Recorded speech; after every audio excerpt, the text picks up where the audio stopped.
안녕하세요. 스타벅스 오쌤입니다. 20년 가까이 수학을 가르치면서 오늘처럼 기다려진 9월 모의고사는 처음이었던 것 같습니다. 6월 모의고사 이후 많은 이슈를 불러일으킨 올해 수능의 방향성이 어느 정도는 정리가 되는 것 같아요.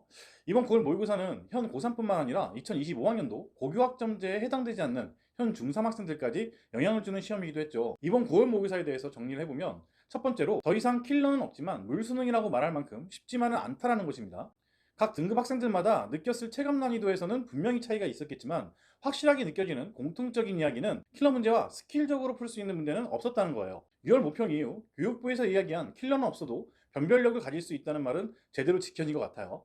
자, 두 번째로 교육시장이 혼란스러울 때는 역시 EBS를 따라야 한다.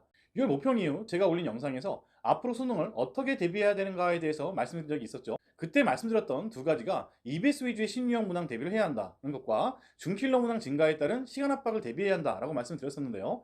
이번 9월 모평에서 실제로 그런 부분이 나타났습니다. EBS 수능 특강과 수능 완성의 문제들을 기반으로 만들어진 것이 확인이 되는 문항들이 보이고, 과거에는 4점이라 하더라도 쉬운 4점이 꽤나 존재했는데 공통과목 4점이 등장하는 초반 부분인 10번 문항부터는 과거에 엄청나게 복잡했던 계산까지는 아니지만 계산량이 꽤나 되는 문항들로 바로 등장하기도 했어요. 세 번째로는 고난이도 문항의 지정자석이 사라졌다.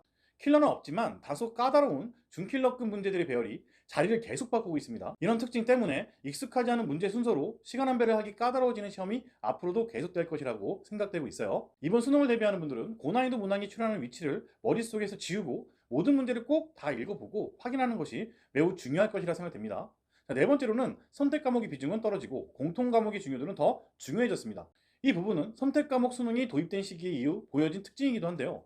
그 부분이 좀 더 명확해졌다고 볼 수 있어요. 과거부터 미적분이 매우 어려운 단원이었는데 난이도를 계속 떨어뜨리고 오히려 공통문항에서 주관식 난이도를 떨어뜨리고 객관식 난이도를 더 올리는 그런 현상이 보이면서 공통문항들에서 변별력을 주겠다는 평가원의 의지가 느껴지기도 한 시험이었어요. 전반적으로 이번 9월 모평이 쉬웠다는 이야기가 많이 들리고 있죠. 그렇지만 그건 어디까지나 지난 시험이 너무 어려웠기 때문에 그에 비해 쉬웠다는 말이 나오는 것이지, 실제로 최상위권 학생들을 제외하고는 기존 모의고사보다 힘든 시험이었을 것이라 생각이 들어요. 몇몇 의대 진학을 생각하는 최상위권 학생들의 입장에서는 불리해졌다고 생각할 수 있지만 작년 수능 만점자도 킬러가 있었음에도 불구하고 2,000명 가까이 되었었거든요. 그런 부분에서 최상위권 학생들이 생각하는 것처럼 큰 피해가 있을 것이라고 생각되지는 않습니다. 오히려 중위권 학생들이 노력한 만큼 결과를 받을 수 있는 시험이 된 것 같아서 많은 학생들에게 기회가 주어지는 수능으로 바뀌었다고 생각되기도 합니다. 제 학생들 중에서 중위권 학생이 한 말이 좀 기억이 남는데요.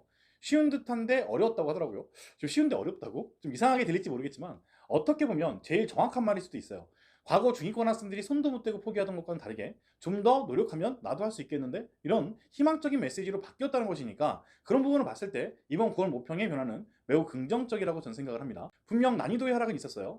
1등급 컷도 상승을 하겠죠. 심지어 함께 치러진 이번 고등학교 2학년 9월 모의고사에서 100점을 맞고 또 1등을 받은 제 학생들에게 이번 고3 모의고사 중 공통 부분만 풀려봤는데요. 체감적으로는 고2 모평보다 쉽게 느껴지지만 무작정 쉽진 않다고 얘기하더라고요. 이번 9월 모평으로 현 고3부터 고교학점제에 해당되지 않는 중3 학생들까지 앞으로의 공부 방향은 어느 정도 잡힐 듯해요.